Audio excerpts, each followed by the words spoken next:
Welcome back to another episode of the 343 podcast. I'm your host, AF, and we'll say welcome back to Nikita Cookman, Wasim Ibrahim, and yeah, a guy that's been dodging the show for a while, Jason Ronnie. Good to have you guys back on again. Good evening. Thanks Good for evening. having Good us, to man. be here. Thank you. Yeah. Yeah, so we have an awesome show in store for you guys. So let's just get straight to it. On the last show, we spoke about how long Steve Bruce will be in the Newcastle dugout. 2 weeks later, he's still there.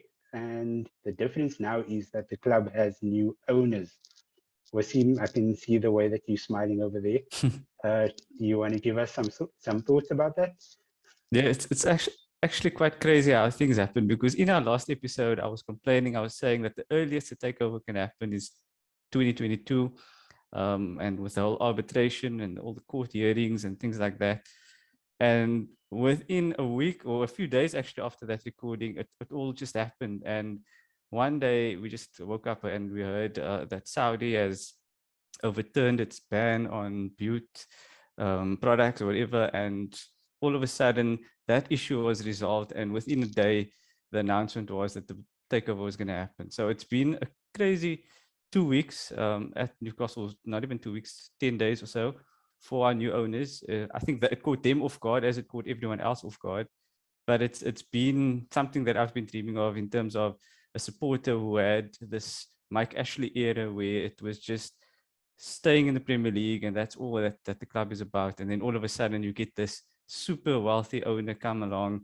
And not only the fact that Saudi are super rich and the PIF are involved, but also the two minority shareholders in PCP Capital, which is Amanda Staveley and her husband, and as well as the Reuben brothers, who own quite a big portion of property in Newcastle. So you've got this combination of three people or three entities that are all going to bring different aspects to the club. So it's super exciting and something I still pinch myself because the possibilities are endless now with this new ownership.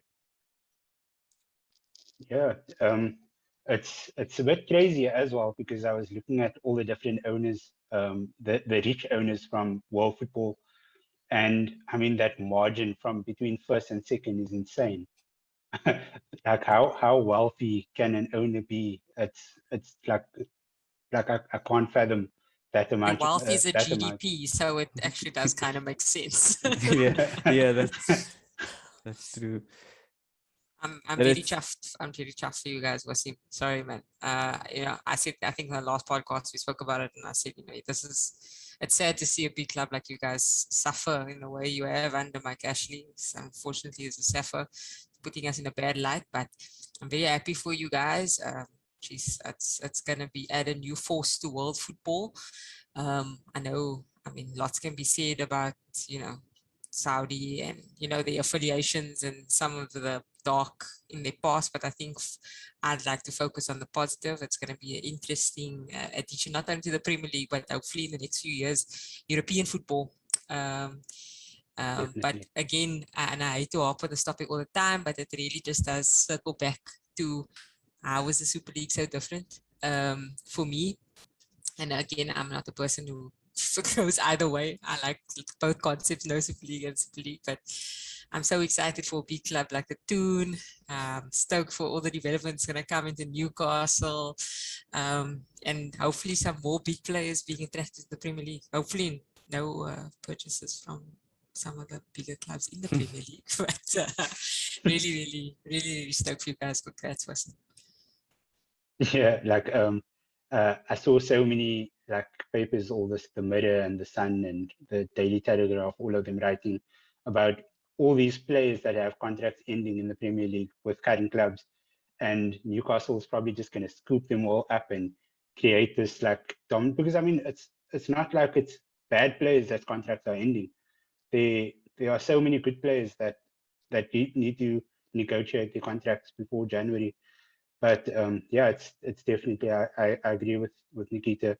It's definitely an exciting time for the people on Tyneside, and it's only going to make the Premier League better. Premier League's already the best league in the world, and this is just going to take it up a notch. It's like all eyes on the Premier League. Wasim, I mean, I think we can all agree that Mr. Bruce is not the right man to take this new Newcastle forward. So what's your Definitely. thoughts on how long he Yeah, I will think last and who replaces him? Yeah, I hope my bosses are not watching this, but I've spent a lot of time on Twitter refreshing in the last 2 weeks because all I want to know now is we've got the new ownership, but do we have Steve Bruce sacked? And at the moment, he's still employed. News that I checked earlier was that he is on the brink of being sacked, but I think they want a replacement lineup first. So I think to answer your question, he's not going to be there for too much longer. And rightly so. I mean, we're bottom of the league. Well, not bottom, but we're in the bottom 3, winless in 8. And our fixtures haven't been necessarily as hard as compared to, I mean, if I compare Chelsea, for example, they've played City, they've played Liverpool, and they've had some tough fixtures in their first 7 or 8 games.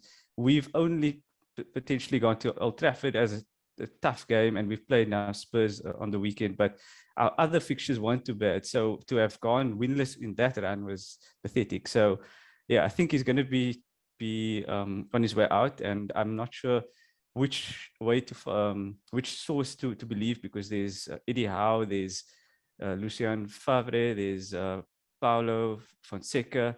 There's a few names that have been banded around, so I'm not even going to try and speculate which one is next. But as long as it's someone that's tactically aware, that can improve the current players, because we've got 2 months to work with these guys before the window opens.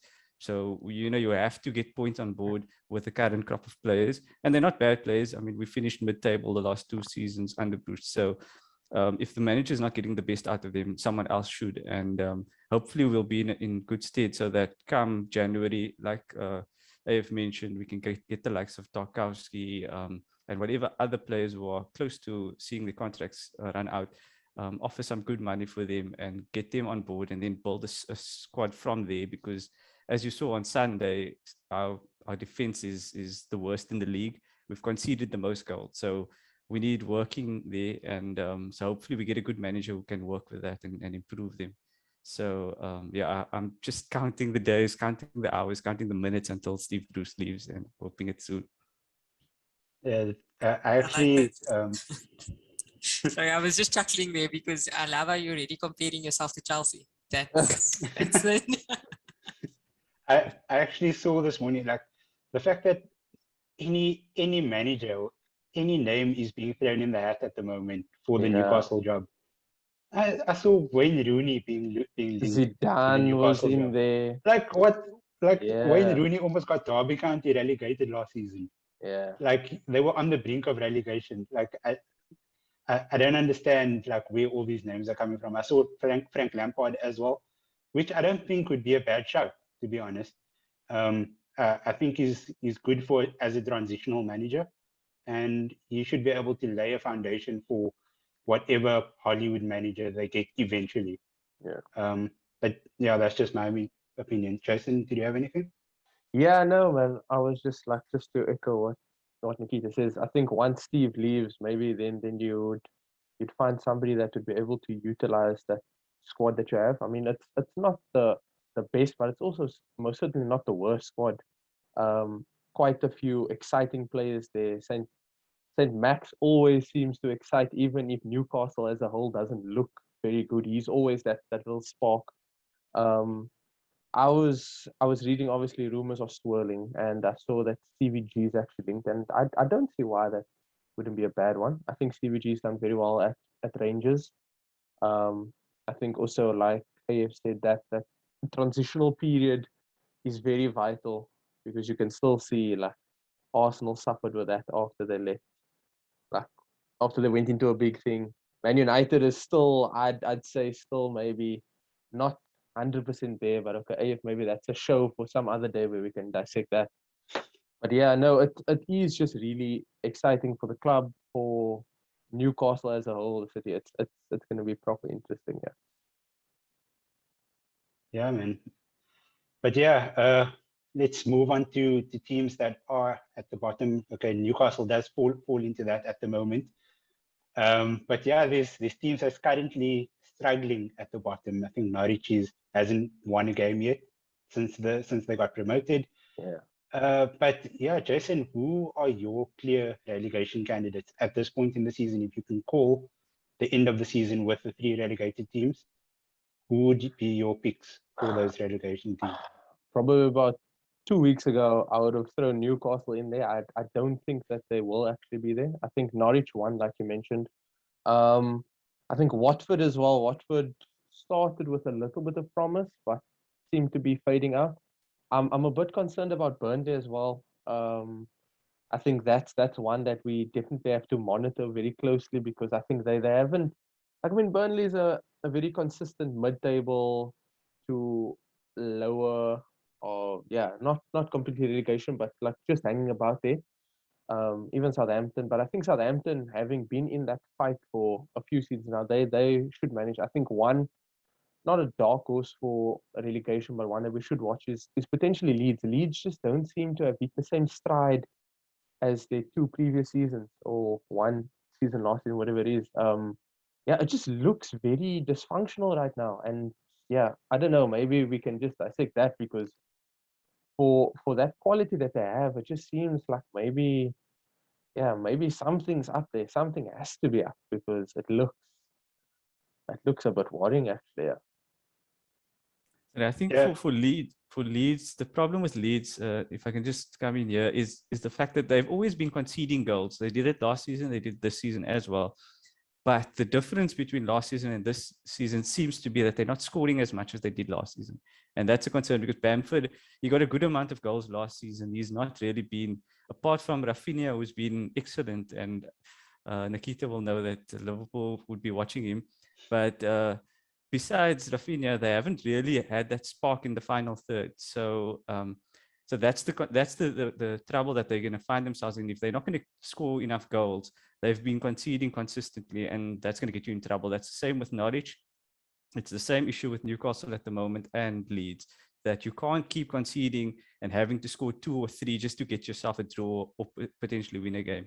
You need to have those days where you're shutting out the opposition, and then you get your odd goal here and there, even if you're having an off day. But yeah, so Leeds are in trouble, I would say, as well. Agree. Last year when I watched them, I mean, we actually played them on the opening day of the season, beat them 4-3.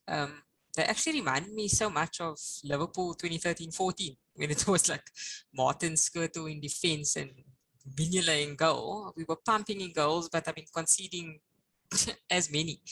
And frankly, I mean, I don't really rate Bielsa's tactics, to be honest. I mean, you can't do this type of thing in the Premier League. I mean, ask Brendan Rodgers, he's probably still crying about it. So, you know, unless you're going to show up that defense and you know, make sure that you're not conceding 1-2 every week, and you can actually, as you say, Wasim, shut people out.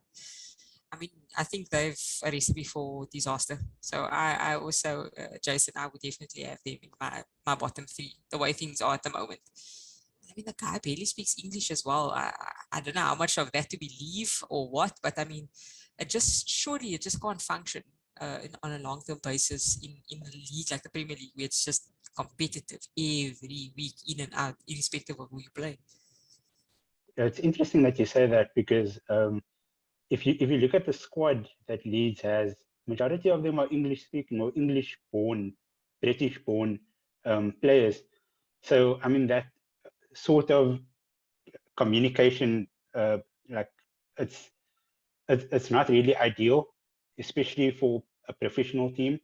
You'd want to have your message being put across, and yeah, man, I think they've been caught out. I think teams have had enough time to watch them, to basically find out, okay, this is actually what they're weak at, and yeah, you can see they don't look the menacing team that they were last season, and I hope it's not going to be the same story for Brentford, because they look a bit more shored up at the back than Leeds ever did. But yeah, I think Leeds could look in trouble, could be in trouble at the end of the season. With Watford, I actually want to see what Claudio Ranieri does. I watched the game over the weekend, the Liverpool game, and that squad really is quite average. Yeah. Like the players that came on off the bench, the impact players. I mean, Tom Cleverley, no man. Yes. Like, so I think Ranieri is going to be going into the market in January, telling the owners, okay, I need this sort of player and that sort of player. If we want to stay in the Premier League, give me what I need. And I think he keep Watford up at the end of the season. Okay. But yeah, Norwich, I definitely think is going down. Leeds, I think, yeah, they in that sort of, I don't know. I can't put it in. Like I really don't know what's going to happen with Leeds. But yeah, those are my relegation picks. Okay, now we move to the other end of the table. The top of the table looks like it's going to be an exciting showpiece for the majority of the season. The top six looks like it could change at different points in the season, with Brighton now throwing in their hat in the ring. I think it was West Ham last season that wanted to change things up. But yeah, the spotlight is on the top three currently. That's Chelsea, Liverpool, and Man City. They look unstoppable at the moment, and Liverpool looking even more scary. I mean, that Salah goal, I mean, what is that? 4 players around him, and he just did the unimaginable. And then that assist for Mane's goal. Jeez, like, Nikita, This did it for me. what are your thoughts? No, I mean, yes, as much as, I mean, I'm a Liverpool supporter, so yes, it's tough for me to not get excited about, kind of our performances this season to date, no losses yet in the Premier League. So, that obviously makes you feel good going kind of into November. But to be fair, we've not had the toughest of fixtures. We've played City, we've played Chelsea, and I think, to be fair, we should have come away with more from those 2 fixtures. But we've got a tough couple of games coming up now in November with United this weekend, and more Champions League commitments. So honestly, I still I hate to sound negative, but I think Liverpool will taper out, especially with the big boys all going to AFCON in Jan. Where are the goals going to come from? It's a big concern, and frankly, we just don't have the squad depth. I don't see Divock Origi pumping in 10 goals in January somehow. I think, Chelsea and City do look good as we expected coming into the season. I mean, Chelsea just look a new animal with Lukaku, so solid at the back, competent midfield, and then just this threat, this huge guy who's actually agile and gets goals and has good movement. It's a killer combo. So I'm not surprised. I think City are good. I suspect, to be honest, that they'll also slip away, because I think they really are missing a 9, or they are already missing Harry Kane this season. Let's just say he's out injured for Spurs, playing for Spurs at the moment. With his, I think now he's up to 70% performance level. But yeah, I have my own views on Harry Kane. But what I'm surprised by is that everybody's talking about the top 3. And frankly, it's quite tough at the top. I mean, we all expect Brighton to fall away, but you can't discount United. I mean, we can't. It's unacceptable to do that. They've spent the money, they've bought the players. CR7 is not there to finish in the top 4. CR7 is there to win the league with United or win a Champions League. He's not here to win a League Cup. He's here to win, granted you guys are out of that, but he's here to win titles and trophies. So I think it's hard to discount him. I say him, I should say Oli, but we all know who is the pants in that dressing room. And the same goes for Spurs. I mean, they started the season well, making a win of City, and I think they found their footing. And I think if Harry Kane, starts pulling his weight again, which is like 75% of that team, I really think they could give the top 4 a proper push. So I really don't think there's a top 3. I don't know what you guys think. I just think it's too early to tell. I mean, there's literally like how many points? 5 points between first and sixth. It's too close, man. So on United, look at the people or the teams that United have played thus far. Sure. And we've dropped so many points already. I mean, you guys were never we've strong already at home, Wave. But I mean, come on, man, Nikita. Like, we should be getting 3 points, like irrespective of if we could home or away, with the amount of money that's been pumped into the squad this past season. Yeah. At the end of the day, this is Ollie's squad. It's not like he's inherited the squad from anybody else now. This is a squad that he's molded into the vision that he had. And I mean, there's no excuses now. He looks clueless on the touchline. This past weekend at Leicester, every time the camera panned to him, he had his arms crossed and he just didn't look like he knew what to do. He kept on looking at his players. His players are supposed to look to him for inspiration, not the other way around. So I don't know. I don't have much hope while he's still in charge. So I've discounted them from any sort. I don't even think that if he's in charge until the end of the season, they won't be making top 4. That's just my prediction right now. That's a bold And statement. yeah, like and I don't think he'd make it past Christmas then.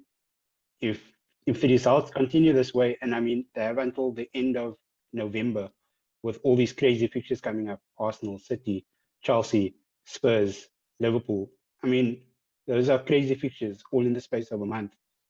So I think this is the vital period for him. It's make or break.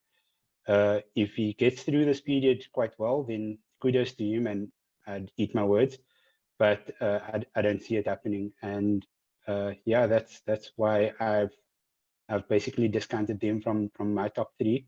And just to go back to your points about Chelsea, is like you mentioned Lukaku.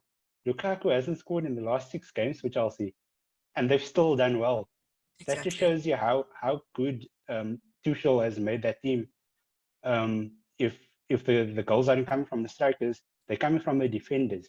I mean, you have Rudiger scoring, you have Marcus Alonso scoring. I mean, it's such a well-oiled machine, and yeah, like they are my pick to win the league. If I'm going to give an early prediction, I'd call it Chelsea at the moment. If I can say something super crazy, I think Tuchel has made Lukaku Bobby Firmino of 2 years ago. He's almost the linchpin in that team. Yeah. Because there's so much creativity that comes off Lukaku. It's insane. And like you say, they just look the business this season.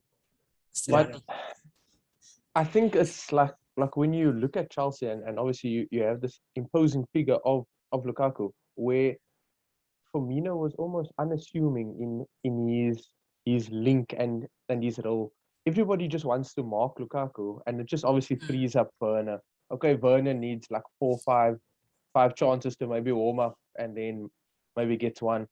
But yeah, man, Tuchel's got these guys. But also, what this is sort of reminiscent was Liverpool needed Alisson and Van Dijk first to have come in, and that started their complete dominance over the last 2-3 years.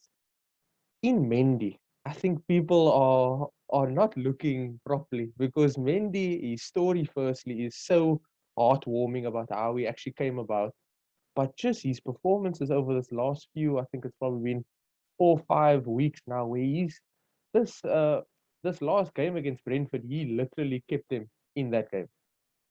Ridiculous. I think he had, in that last 20 minutes, he had about 6 or 7 saves, and it's like stopping at low, then stopping at high, then making a block with his face. They had to stop the game because I think he was half concussed.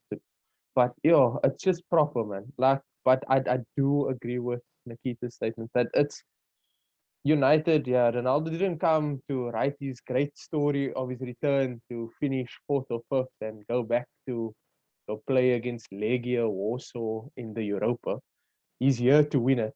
So yeah, I think the traditional top 4 has obviously changed. The traditional top 6 is definitely going to change again. But yeah, I agree with that. Things it's still really early. People said Arsenal were going to get relegated. Now we 4 points off top 4. So it's not. It's literally a span of 3 good wins or 3 okay wins in Arsenal's case. You'd get close. So it's really not. It's not set in stone yet. Definitely not. Yeah. Just on another thing about Ole, I was watching some interviews on from Monday Night Football, the Sky Sports Monday Night Football with Gary Neville and Jamie Carragher. And I mean, Gary Neville's, he's making excuse after excuse for his mate. And at one point he said, it will be a good season if Oli finishes in top 4 in Europa League. He's basically saying Oli's going to get knocked out of the Champions League group stages and nobody's batting an eye.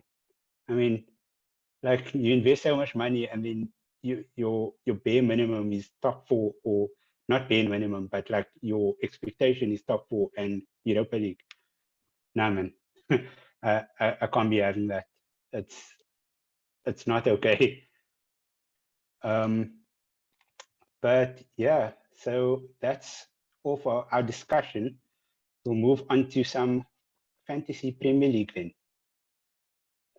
We haven't been covering this topic for a while because we've had so much to talk about. But yeah, guys, I'm just going to go around here. Like, who do you think are good players to bring in, and do you think it's wildcard time?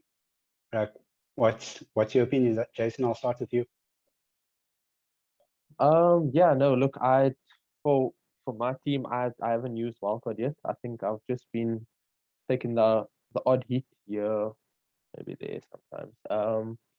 But yeah, man, I think with this fixture swing that should be coming up, I think it's from game week 13. I think wildcard's good now. You can plan it out decently. I think there's another international break coming up. I think soon, maybe towards the back end of the year, maybe November, December. So if you even want to hold off on that, if your team is like doing good, I think right now you want to follow the points, but that's also not as consistent. So now you have to go with, I think, a little bit of history, and I think Son, Vardy have shown that regardless of team or age or whatever, they seem to be doing the bits. I think Vardy's consistent. Vardy offers you a little bit more value for less in that premium striker bracket. Son as well, everybody's hitting with the Salah, De Bruyne even. I think Son comes in a little bit cheaper. So if you have the funds, and I think those two would be like, almost regardless of the game, they seem to be turning up. And like Nikita said, now with Harry Kane doing about 75% of what Harry Kane should be doing, I think that bodes well for Son. And also they have Man United next, and Spurs love a game against Man United. So I don't see why not. Those are my two standout picks really. If you are like by the means. Other than that, I think you could possibly find some value in getting a cheaper Chelsea defender because they seem to be so rock solid now. But that also seems to be quite a bit of a risk now. Yeah, with Chelsea, it's a bit of a roulette. Like, okay, like we will choose Azpilicueta today, but then Reece James is fit in like 2 weeks, and then you have to take him out again. Or you never know, Azpilicueta might play centre back.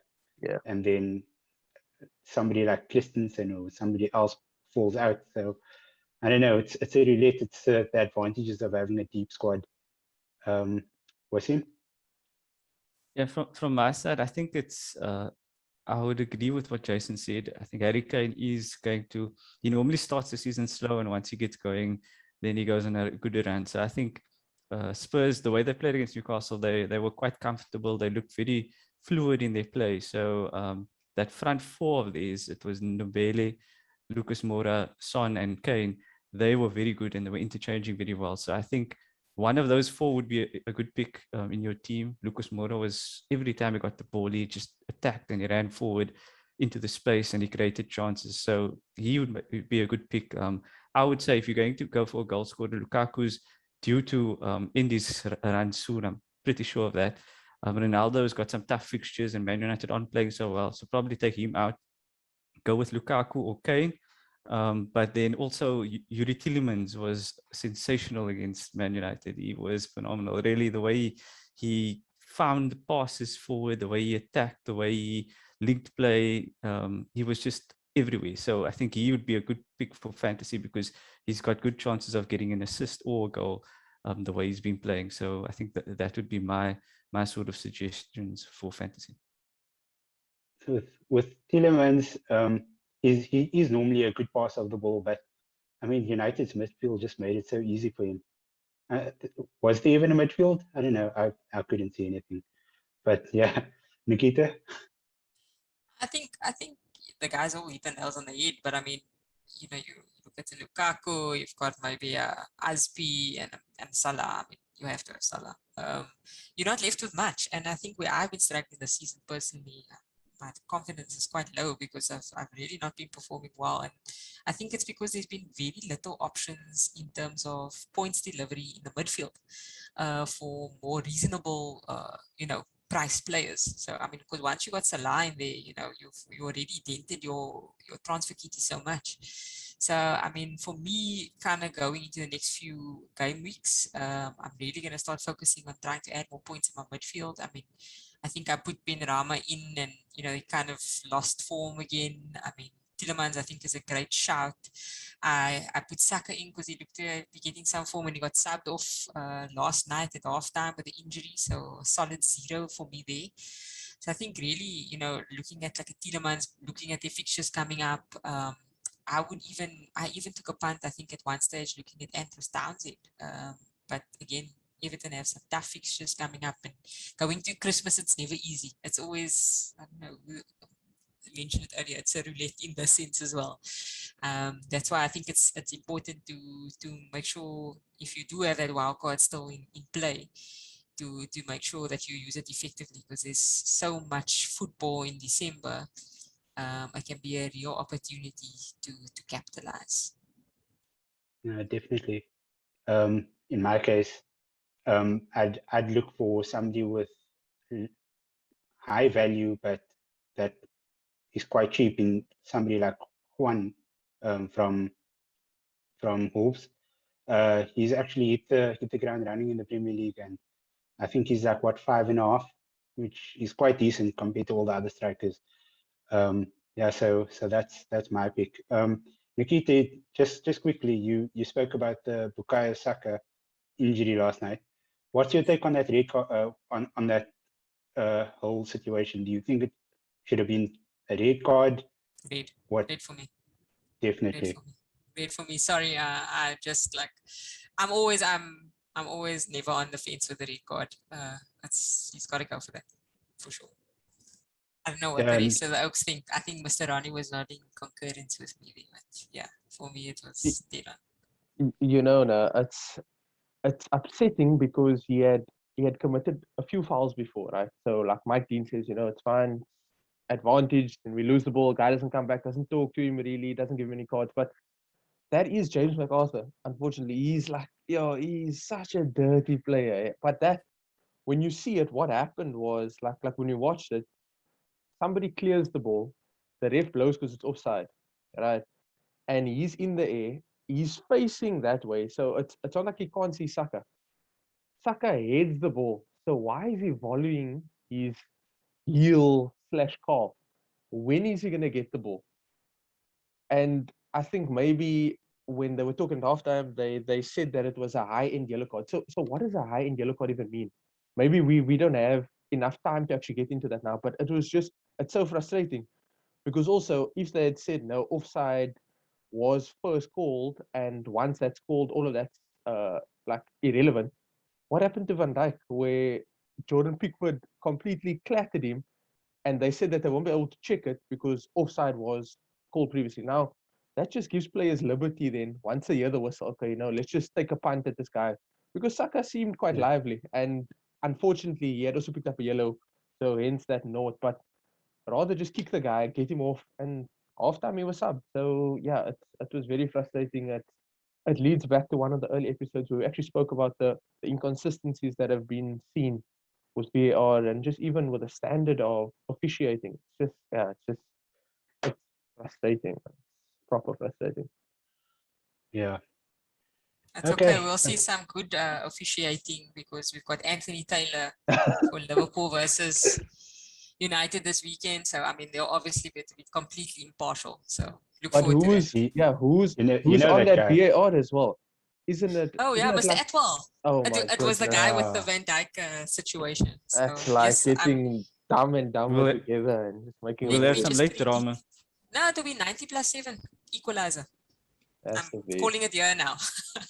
I've been very cynical tonight. I'm very sorry. So that's your prediction. A Draw. draw on Sunday. A draw. Yeah. A draw. As much as I want to win, I just don't see it happening, considering the way United lost against Leicester. I don't know. I'm preparing myself for a bloodbath. Anthony Taylor will send Salah off and maybe you guys can get a win. But maybe someone will do something crazy. I really hope not. I'm really hoping for a really competitive game. You know, for me, this fixture is like a derby. You know, form is irrelevant. It's just showing up on the day. I have the best memories of this fixture. And the one time that I ever traveled to Old Trafford, I watched my team lose 3-1. Martial debut brace right in front of me. So I'm hoping that I'm 10,000 kilometers away on Sunday, that will not be repeated. But really looking forward to the fixture. It's definitely one of my favorites. Don't make me choose between this and Everton. Yeah, it's going to be a good one. But yeah, that's it up on episode 6 of the 343 podcast. Don't forget to follow us on Twitter and Instagram at Sportycast. Leave us a tweet, leave us a comment. We'd love to hear your thoughts. Give us a point of discussion. We take whatever you guys have to say into consideration. And yeah, like and share this video. Subscribe below on the button. And subscribe to our podcast on Spotify and on Google Podcasts. I'll put the details in the description as usual. But yeah, thanks, Jason, Nikita, and Wasim. Always a pleasure having you guys on. AF for 343. Stay safe, and I'll catch you guys next time.